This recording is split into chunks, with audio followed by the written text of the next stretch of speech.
that. I'll write that to you.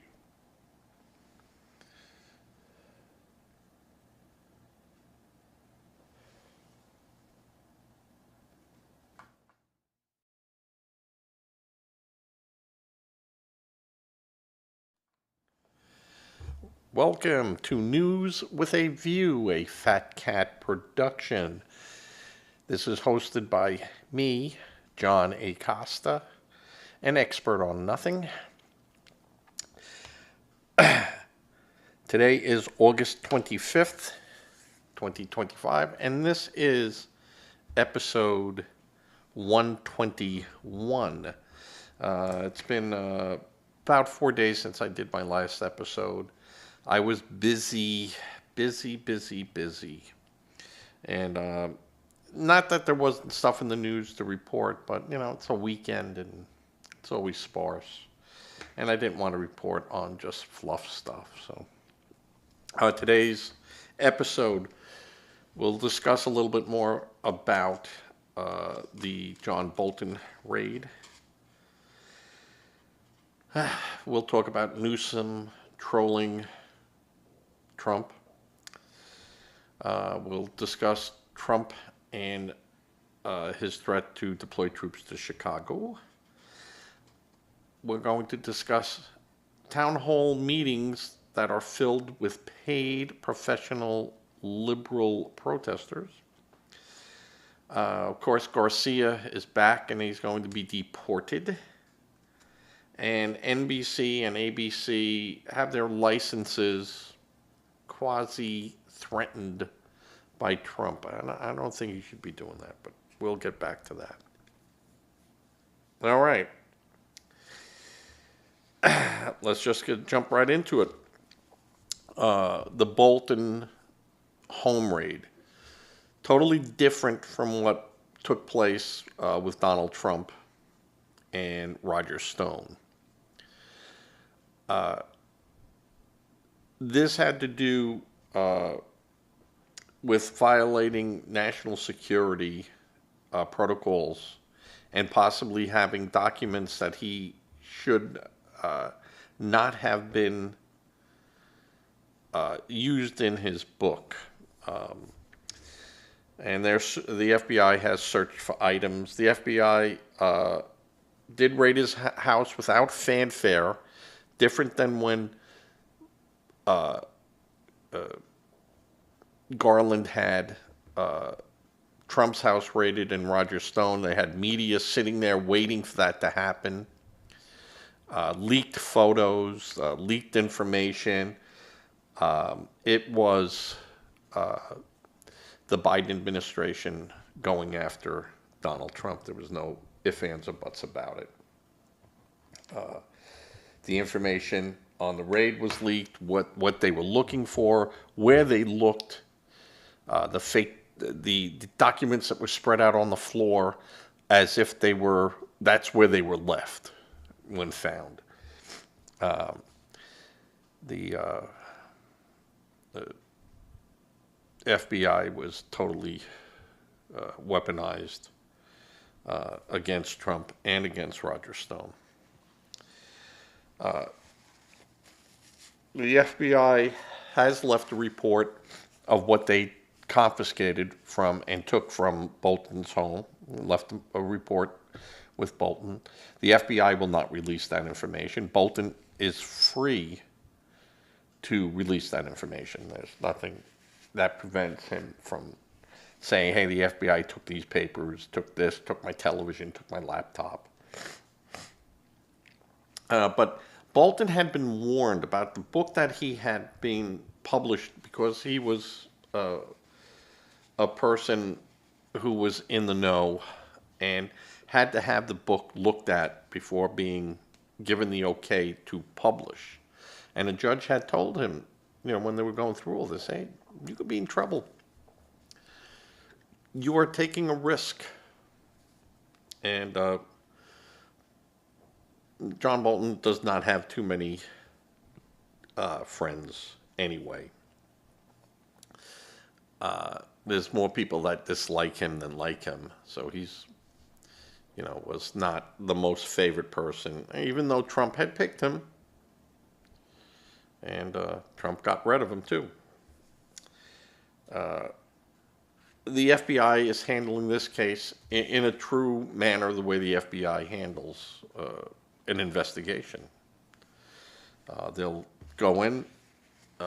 They filed a warrant with the courts. They attest to what they're looking for, and then they go in. And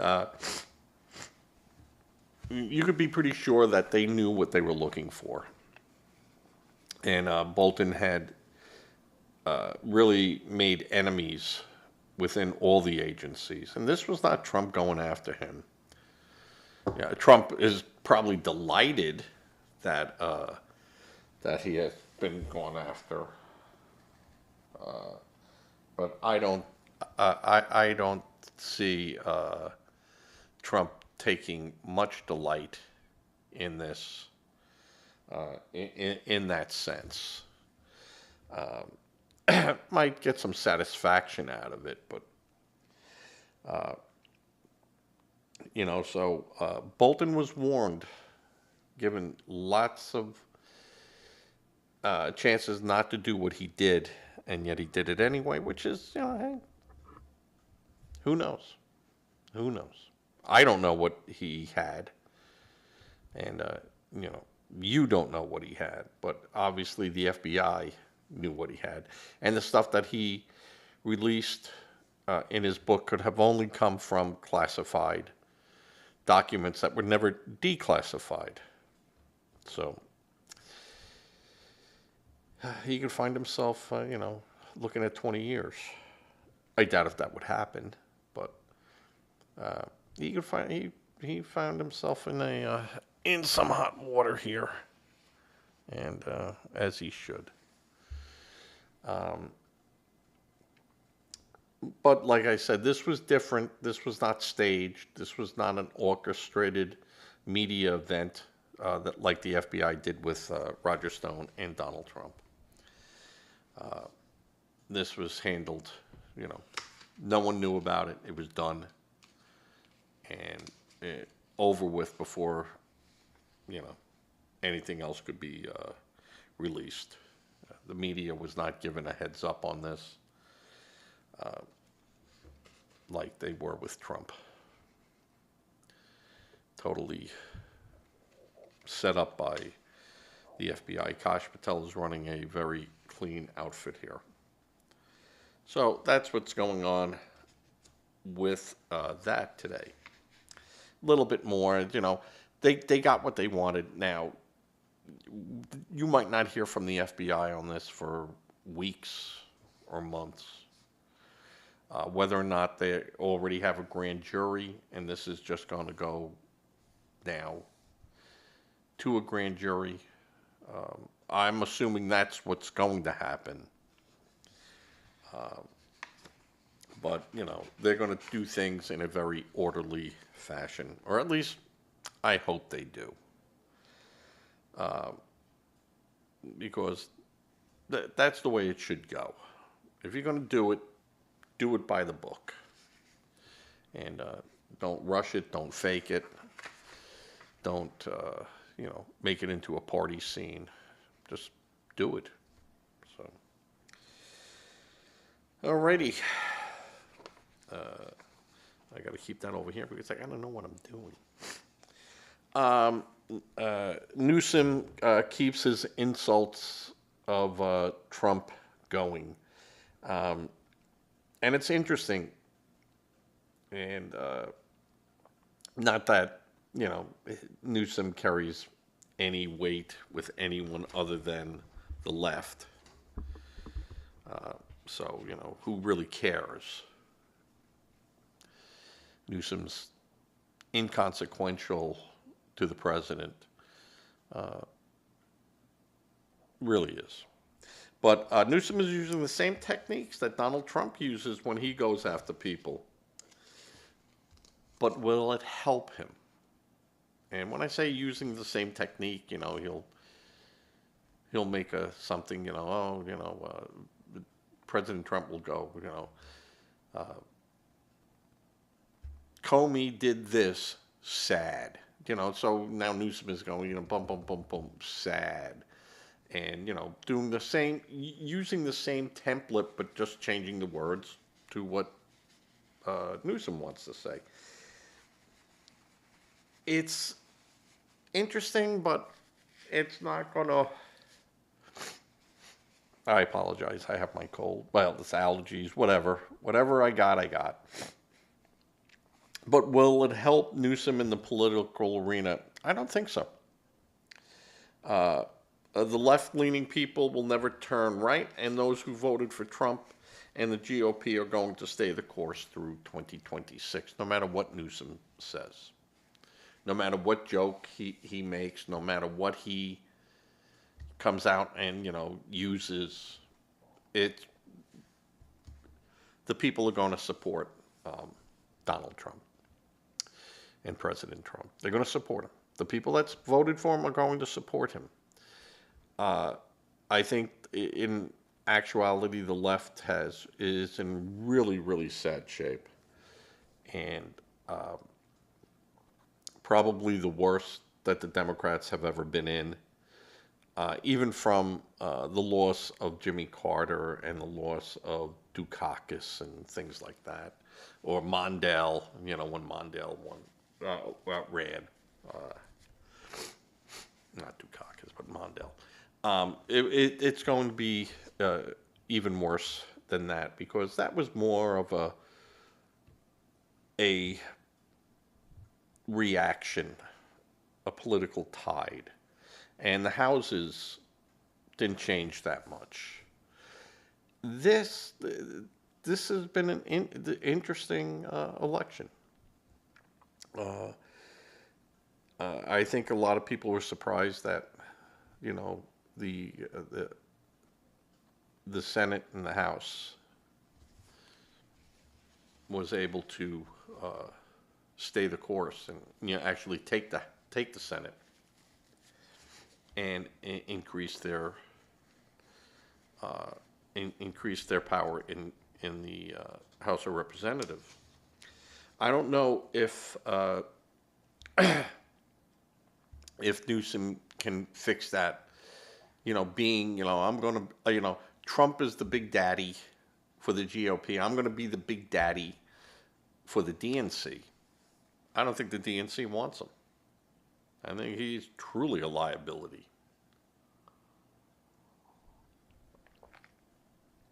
There's so much stuff that has been in the news about Newsom that will just come back and bite him. And I don't think he could weather it. So, like I said, keep an eye out on Shapiro. Keep an eye out on Shapiro. He's the guy. He's the guy. The true issues in America are being tackled by Trump. Love him or hate him, he's doing it. He's addressing it. The Democrats really do not offer any counter strategies that have any hold on the majority of the voters. Their only thing is Trump is bad. Orange man, That's what they got. Show me a plan. I don't see a plan. Because it would go contrary. Oh, we want to open the borders. Oh, really? Yeah, you want to do that. We want to make everything free for all the illegals. We want to give everyone a free school loan,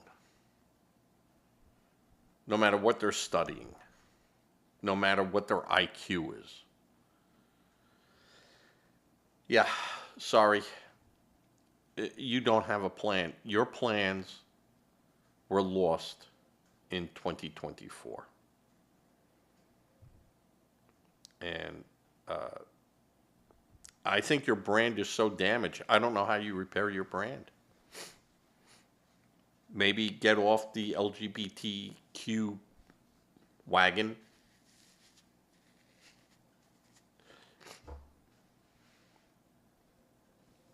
Get off that. Go after the real issues that Americans are worried about. And not, whether Jose wants to be called Maria or them, they, so. I think you guys need all new leadership. The people you have are terrible. Time for them to go.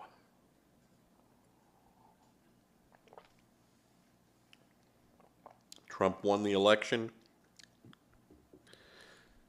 Trump and the GOP took the houses. They call the shots. 2026, you guys aren't going to win it back. You're not going to win it back. You're going to actually lose more seats, even with redistricting. And where I agree with, I agree that should only be done every 10 years. The Democrats have in the past redistrict lines and, done it. And the courts, Rocha versus Common, Common Cause, or in 2021 showed that the Supreme Court can't get involved with state votes like that. That's a state issue. And the only way they get involved is under the Federal Voting Rights Act,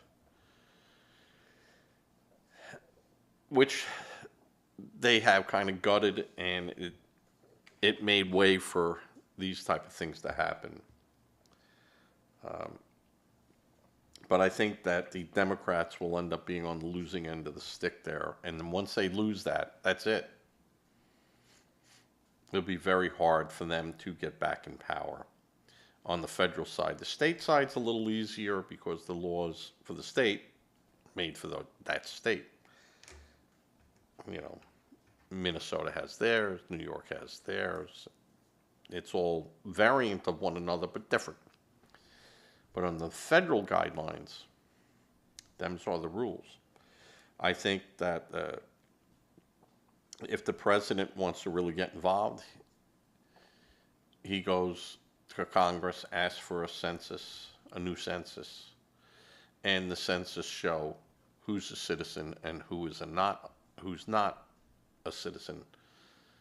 And when it goes to redistricting for the federal elections, it has to go this way. When it's a state election, you could have it whatever way the state wants to have it. But for a federal one, it has to go by the census. And no one loses a vote. There's no vote loss because illegals or non-citizens are not allowed to vote, except in very limited cases, and never on a federal level. So I can't see how anyone could complain about them doing that. But Newsom is trolling Trump. Trump trolls him. So it's a game. But I don't see where it,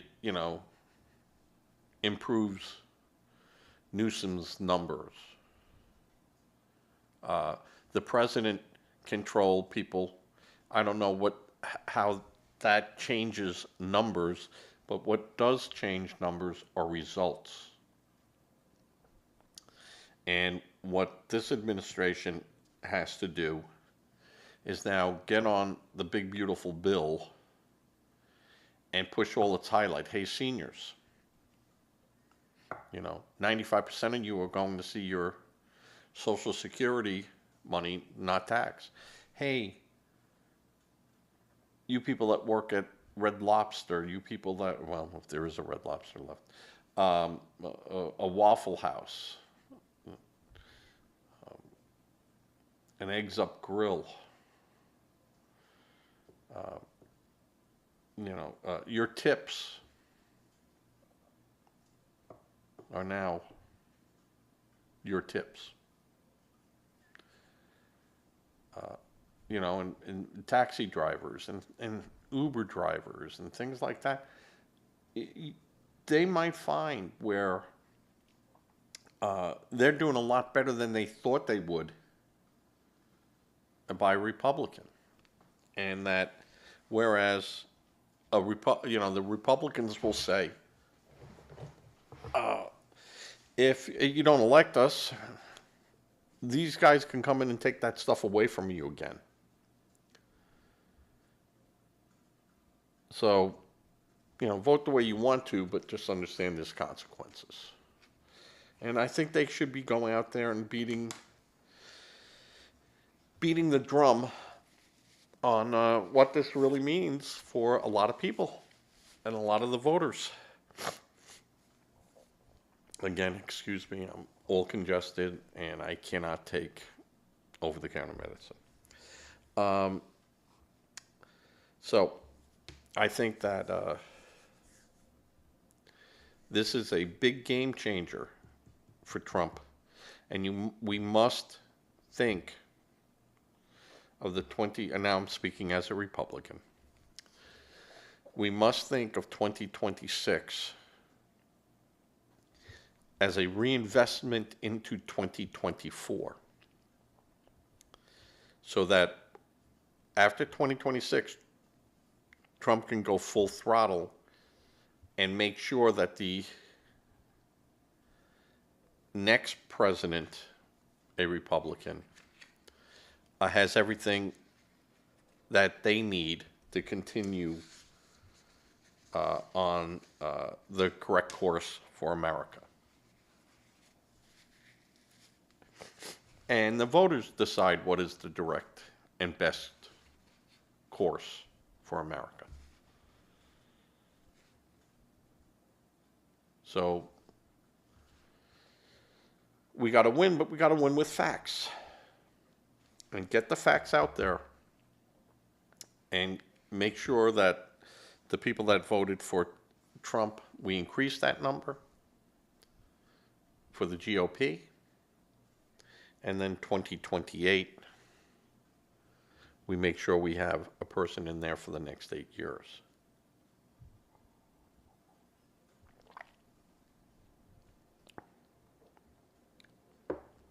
Because what Biden did in his 4 years will take at least 10 years, if not longer. Some of it's irreparable. Biden's going to go down. I mean, Obama failed in a lot of things that he tried to do, and succeeded enough to push Trump. And there's no doubt that Obama served the third term, in my book. And between Pelosi and Biden and Obama and Schumer, man, they really did a colonoscopy on America without being any sedatives. But that's just me. And if you think differently, leave me a message. I want to hear from you. I want you to subscribe so you could disagree with me on everything I say. I'm fine with that. Except you, Bob. I'll get you. I'm only kidding. Love Bob. But this is what I would like you to do. You disagree with me, you say, hey, you say you're not biased, but you're biased. I'm not biased. I use facts for my bias.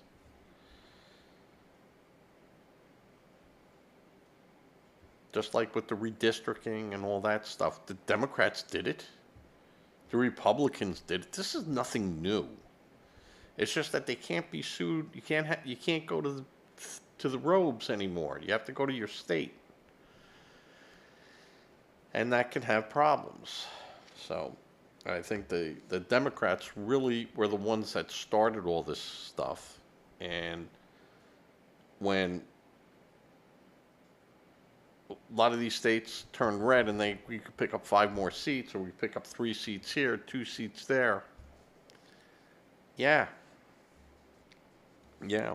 And, they went for it because you guys fought it and lost those battles, whereas the robes went with to saying, hey, we don't have a dog in the fight. Those are state laws. We don't got it. And all part of that pesky 10th Amendment. All right. President Trump threatened Chicago with troops. Now you got troops in Washington, D.C. because he doesn't need anyone's approval with that. He can just send them in. But if Trump says that the state or local authorities aren't doing their job, he could send in the non-federal troops, which are the National Guard, into those areas to restore law and order. Now, there are many people who are saying, no, the crime rate's going down. What are you talking about? Well, the crime rate in Chicago is not going down. The murder rate might be going down. You might have 16 less people murdered than they did the year before. I think I looked it up, and it was like over the past 3 years, including 2025, there was like 1,427 homicides in Chicago. It's not a big spot. And, the illegal guns, it's a city that has one of the strictest gun laws in the country. Yeah. How's that working out for you Democrats? So,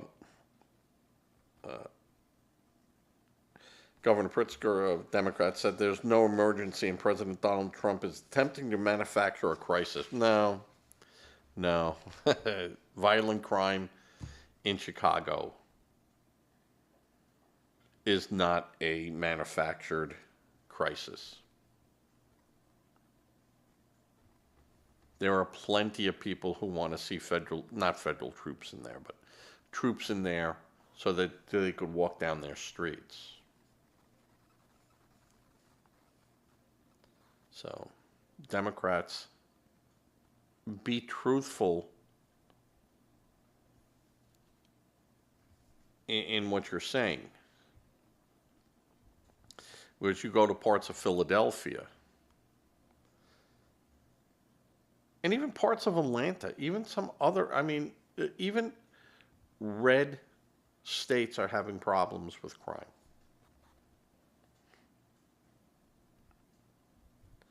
But a lot of the problems had to do with the Democrats.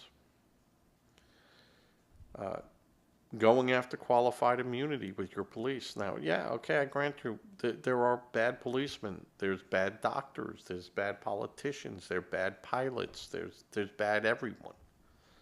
But not everyone is bad. And now you have police go, hey, I'm a good cop. I follow the rules. But now when I'm following the rules, and it's me or you, and I decide, because of the circumstances you created, that I have to now intervene, and now I could go to jail. I could lose my pension. I could be sued. I could have everything taken from me. And guess what? Yeah. I'm going to make sure that I'm not in that situation. And if that guy's running and he has a gun and he's all right, I'm not going to stop him. He'll do 12 more crimes before he gets shot. And that's what's going on in a lot of these cities. You know, it's the broken window. Though they only broke a window. Why are you throwing the book at them? Or why are you arresting them? It's a broken freaking window. I said this in another podcast. You think the people that push commuters in front of trains in New York use their Metro card to get in there? Or in Chicago, or in Los Angeles, or in San Francisco, or in Oakland, or Philadelphia, or Atlanta? That when there's crime going on in those subway tunnels, do you think those are people that put a token in or swipe their Metro card? Oh, well, wait, hold it. Yeah, okay, I got 10 more rides left. No. These are people that are jumping over the turnstile, and the police are like, it's a victimless crime, you know. But in the meantime, they're robbing people, they're pushing people in front of subways, they're urinating on it, they're harassing people. And then you find out this person's been arrested 42 times, or 20 times, or 5 times, or 2 times, and now they've killed someone where they would have been in jail.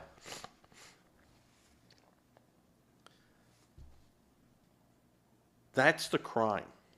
And if you're not going to stop it, and you're not going to enforce your laws that are on the books, well, you know what? Big Daddy's going to come in and going to help you with that. And you're not going to like when Big Daddy comes in. But you also can't sit there and cry and going, you know, no, there's nothing going on. There's Skittles and unicorns dancing around. And in the meantime, it's everything but. So, Democrats are complaining, we're not making requests for any help or federal intervention. We're not doing, well, you know what? You know what? You don't have to ask. We're just going to do it. And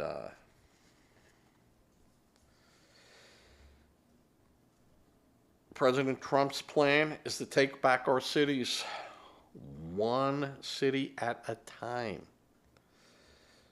You look at the murder rate, the violent crimes in Chicago, Philadelphia, LA, San Francisco, not because of the lack of a police force, but because of local government who changed how crime is classified, defined, and addressed.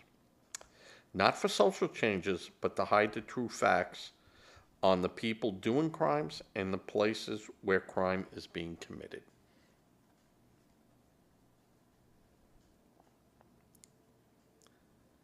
Like the captain of the Titanic saying, don't panic, people. We're just stopping for ice. Nothing to see here, as they're lowering lifeboats. So,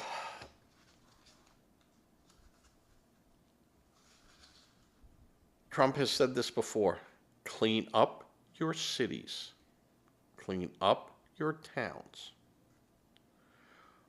or I will be forced to come in there and do it.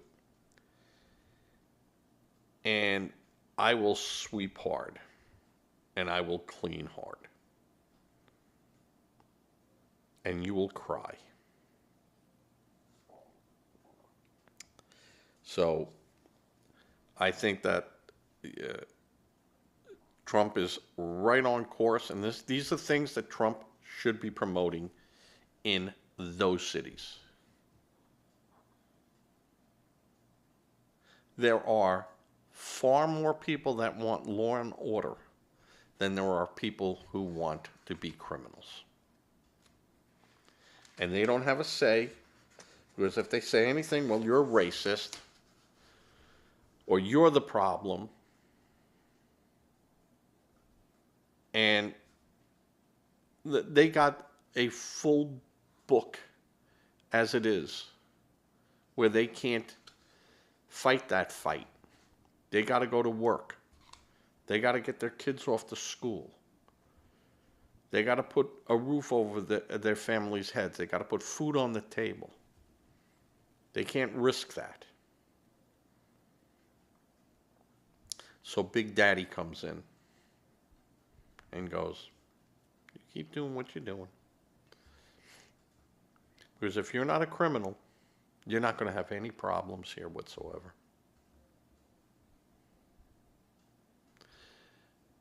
You'll be able to get to work. You'll be able to walk your street at night. You can go out at 10:30 at night and sit on your stoop and have a cigarette. Listen to your radio. Sit on your steps. Maybe you have a few beers with your friends. And not have to worry about someone coming up and jacking you. Or shooting your kids while you're watching them. And this is what the cry is of the Democrats. That you're taking our freedoms from us. You're not taking anything from you. You have all the same freedoms you always have. But now you can exercise them without being shot or robbed, mugged, or harassed, or your car broken into, or your home broken into, or your business ransacked. Stop the lies, Democrats. Stop your lies. Because all that's going to happen now is Trump is going to show where we went in there and we cleaned this up. And you're going to say, well, it wasn't that dirty. Was it dirty? Well, yeah, okay, but we were handling it, really? So,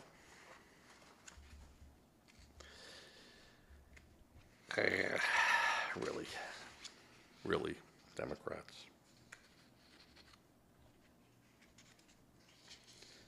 And when the Republicans get silly, I'll tell you when the Republicans get silly. I haven't seen it yet. Well, I have, and I have reported it. Like the guy in Tennessee a month after Trump won, or, let's look at a third term. No, stop. Stop. There's going to be no third term for the president. We all know it. And they can try, and they did that with Obama. They said the same thing. It was the same garbage. They get to be heard.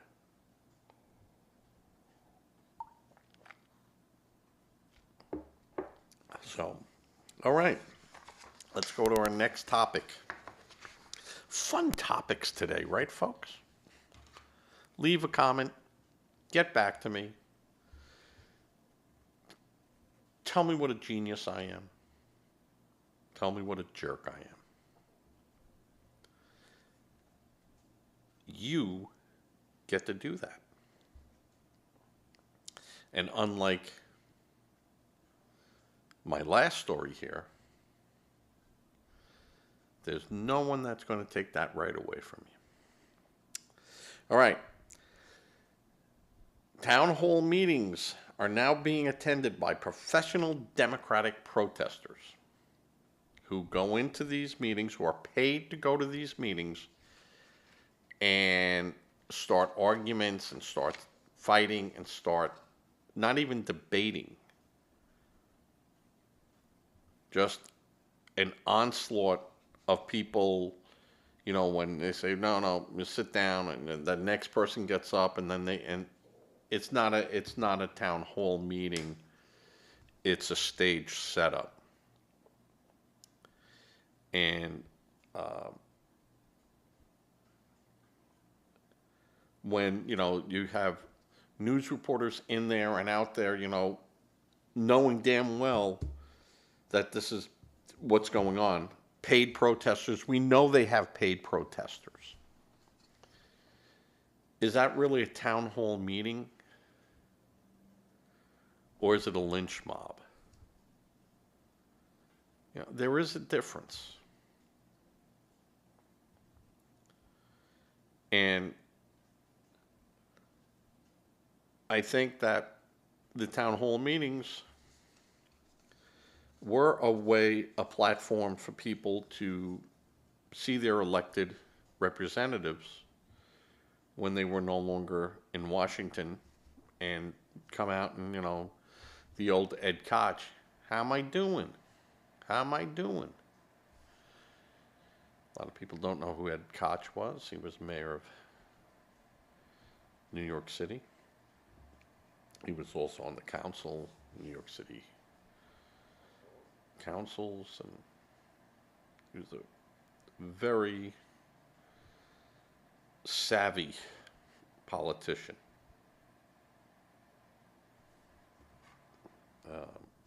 A Democrat.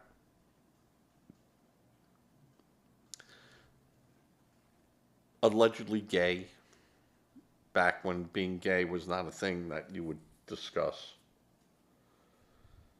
you know. Or you didn't go out and say, you never accuse someone of being gay because, that was the worst thing you could call him, a guy. That was the worst thing you could call a guy, gay, back in the day. That's when you know fists were going to fly. Because, you call me stupid, ignorant, fat, lazy. Yeah, I might be able to get there with that. You call me gay. Fists were flying if you were a guy and not gay. But you have these professional protesters that go in there and disrupt it, and then the press is waiting for them outside, and they go, I tried to discuss this. I'm a Republican. They're not a Republican. They're not even a Democrat. Who knows what they are? But it's not fair play.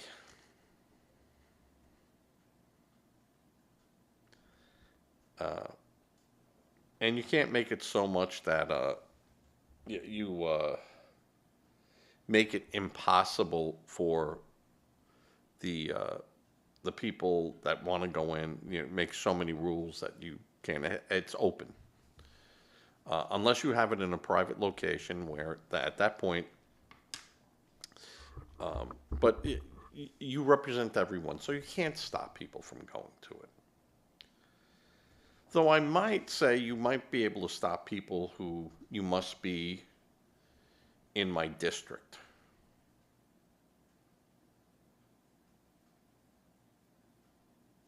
You just have to show ID. And if you show, you're from Ohio and, you're going to a town hall meeting in Illinois, and, it's open to the public with a little caveat. If I'm renting out a hall, this is the caveat. You must be in the, you must be in my district.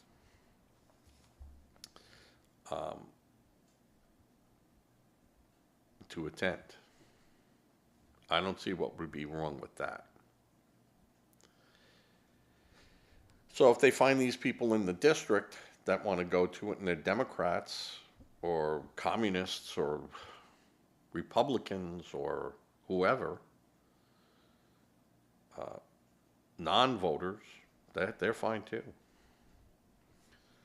Show your ID, in you go, and the meeting would have to be called. It's going to be civil. If you shout and scream and cause a ruckus, you will be escorted out the door. There you go. But there are professional protesters showing up at these town hall meetings just so they can go and tear the guy and go, that's not what the people want. That's not what your voters want. Well, you know what? Then vote me out. Because I was voted in saying these same words, and I'm doing what I'm saying I'm doing. So I'll take my chances in the booth, thank you. I do represent you, and you could tell me you don't feel like what I'm doing is correct. Okay. But don't tell me that's not what your voters want you to do, because I was elected because of those voters. So I'm going to say I disagree with you, and maybe you should do a little bit more work on your math. So we're at the 45-minute mark. 2 more stories to go here, right? 2? Yep. All right. More of Kilmore Garcia. Can we hear anything more about this freaking grudge? Now he's been returned to the United States from Venezuela. We got him back. You know, Trump went over, got him, brought him back. But the rules say that Garcia gets 72 hours to plead his case, minus the weekend. And the United States has already given him notice that he's going to go to Uganda. He's not going to go back to Venezuela. He's not going to go to Costa Rica. And Uganda has agreed to accept him. Now,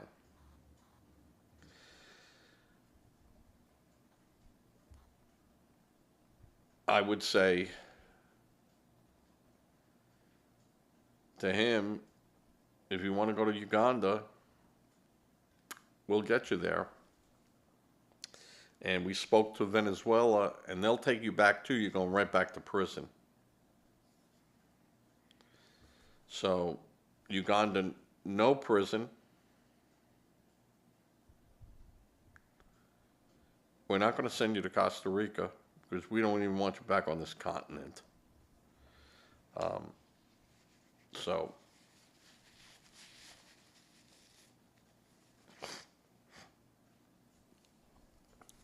but Uganda would take you. Now, if you want to self-deport and go to a country that in, 72 hours will accept you, we'll help you get to the airport. And you leave with the understanding that if you show back up here, we're going to hold you in a civil detention for a very, very, very, very long time. So,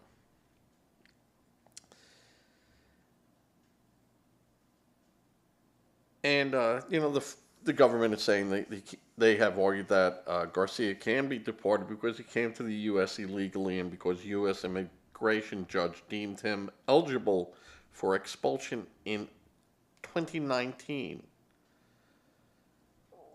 just not to his native El Salvador. So he was saying, even back then, hey, I left El Salvador because I was going to be held in jail and they were going to arrest me and people were going to kill me there, and I can't go back there. And in 2019, a judge said, yeah, okay, I can understand that. You can't prove it to the court because you're making that claim and you have nothing to back it up other than your claim, and we're not obligated to investigate that. So you can go to any country that will accept you. Now, if no country will accept you, then you're going to go back to El Salvador.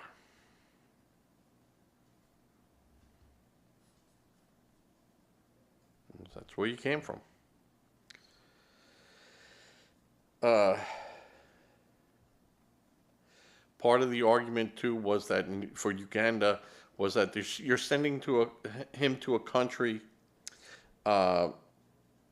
that he can't speak the language. Well, number one, he came here not speaking the language. But in Uganda, the official language is English. So it's a tough argument to continue on, folks. That's why I said when you start shouting this stuff out, you're going to get answers back you're not going to like.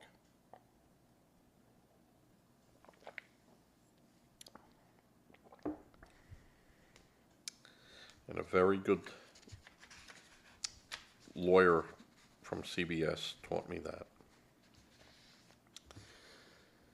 Never ask a question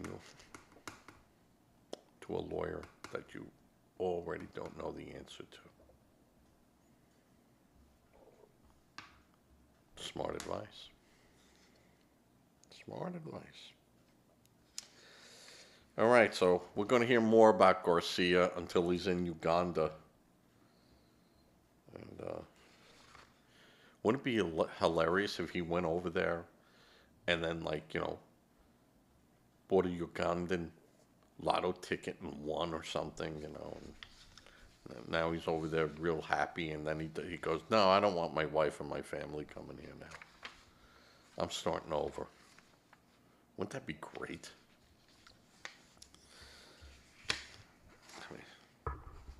Not that he left his family, but that he won lottery.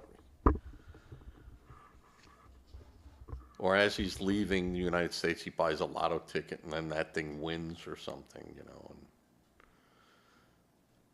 he can't come back to claim it, and the countdown for the year to wait, I mean, that'd be great. What a great story. All right. The last story, because I want to finish this up in about 8 minutes, make this a 1-hour show.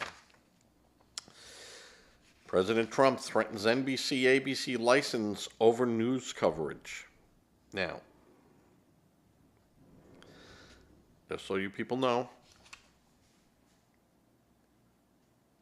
ABC as a company, or an NBC and CBS and Fox,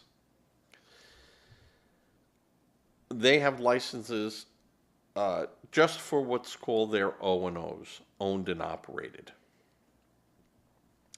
And those are the licenses that can be immediately taken.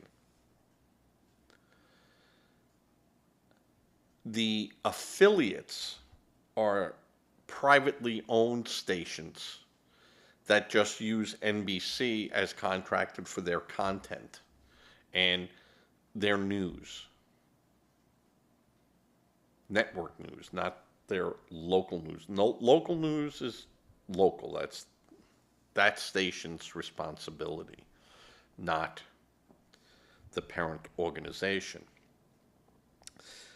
So, like CBS, I think when I worked there, we had 5 owned and operated stations, or 4 owned and operated stations. And I don't even know what they have there now. But those were where CBS Inc. owned those stations. Those were controlled by CBS and were part of the flagship in umbrella. The other stations were just affiliates. They took our programs, they paid us, we paid them. That's how the whole system worked. So the parent companies would lose their licenses first. And all that would mean is they couldn't broadcast from those stations that they owned, but their affiliates could still grab whatever programming they had, unless the affiliates then were going after, and they'd have to go after them separately. They could not go after them in one grand license. It doesn't work. ABC New York, ABC LA, ABC, Atlanta, whatever, wherever the ABC Incorporated owned the station, that's working under one general license. But if it's a locally owned station, part of, whoever, Cox, Sinclair, then they would have to go to those individual stations and petition and go through to revoke their licenses. And of course, the stations can go to court and they'd give them a stay. They'd go, they'd give the stations the time for the case to be heard and a verdict from a judge. That the FCC was compliant in why they're taking your license away. Now, before that would happen, the administrators or even, lawyers would ask, well, what can we do to remedy this? Other than the fact that we're going to fight it as being unconstitutional or it's biased or it's political or whatever. But let's say they get all through that now. And they go, well, okay, listen, we get why you're upset. And as we disagree with you, and we say on this side of the table, what you're accusing us of, we're not doing. But since we're not doing it, what can we do to assure you that that isn't happening or will happen?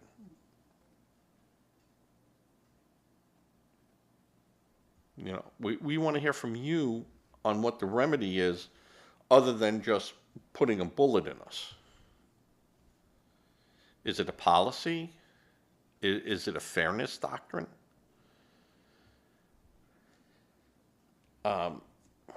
Is it something that you want to make, enforceable every year? You tell us what you would like there. And we take it from there. We just hit the ball into your side. And, you could say, well, you can't say anything against President Trump. You can't. Well, we can't do that because that's not reporting the news and that's not a fairness doctrine. And, but if you just want us to report the news, we can do that and not slant it, or what you are saying slant it. It's just reporting the news. If we also report what Trump wants to do and then go to the opposition and ask them, that's not slanting the news. That's just giving both sides equal time. And if that's the case, hey, we're about news and fairness. So, we're basically doing this now, but if you need a little checkbox that we're doing it, let's talk. Let's talk. And then it would only go for network. Local can do what local does. We don't get involved with that. We're talking about network.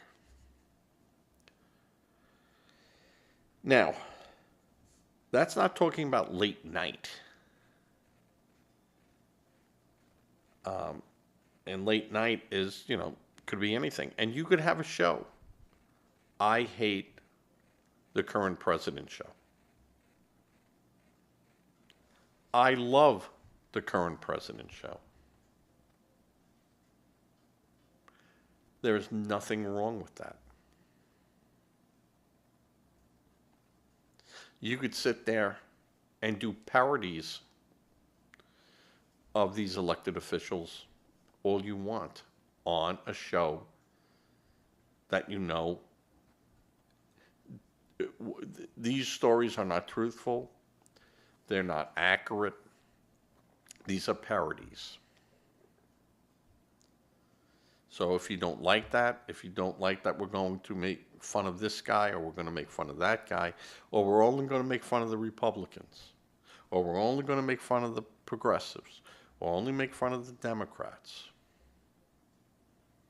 then, if that upsets you, don't watch this program. That's all. And you can do that.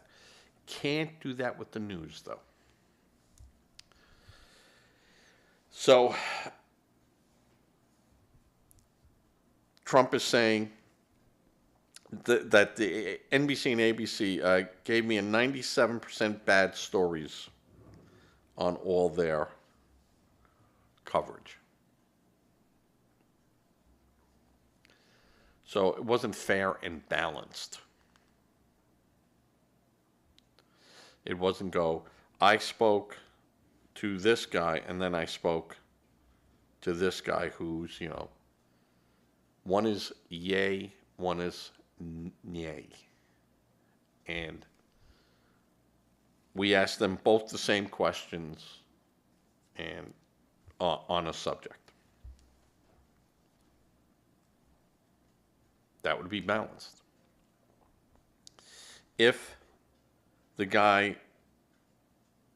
one guy was just blatant, outright lying, well, he gets to be called out. Well, and that's investigative reporting. So, you could have the news report something that was all lies, but that's what that guy told you. This guy's telling you something else over here, and now we have to look into both of them to see, like they say, there's your side of the story, there's your side of the story, and then there's the truth. So, but you could go and say that, hey, this guy lied to us. Every time we asked this guy a question, he lied. Or he misrepresented it. There's nothing wrong in reporting that, because that would be newsworthy. But just going up there and Trump saying, this is what I want to do, and you go to Schiff, he said, that's the worst, it's horrible, he's a liar, he's no good. But they didn't go to anyone else to go, hold it. The benefit weighs this way, and yes, for some people they will be affected. But for the majority of the people, then they will not be. They'll benefit. And those people won't get hurt like you think they're getting hurt. So, ABC, NBC, CBS, they all did that. PBS might have been the worst. So, they didn't even try to hide their bias. All right. And with that, I'm going to say goodnight. I'm going to get this show up by about 4:30. I'm going to hurry it up, not do too much editing with it, and then call it a day. I'm going to ask you to give to a charity. Make sure it's a registered charity. Give to a food bank. Food banks need clothes, they need paper goods, they need women products, they need baby products, they need food. Give what you can. I know everyone's, feeling it. People thought, oh, Trump was going to win and everything would be reversed. It's going to take 10 years to fix what has happened. It's not going to be fixed overnight. So, and it's going to leave scars. But people still need help, and if you can do it, help. Always say prayers. Prayers work. So say prayers. And with that, I'm going to say good night. I'm going to go to black, and then my YouTube people will go to my slate. All right. As I fade to black.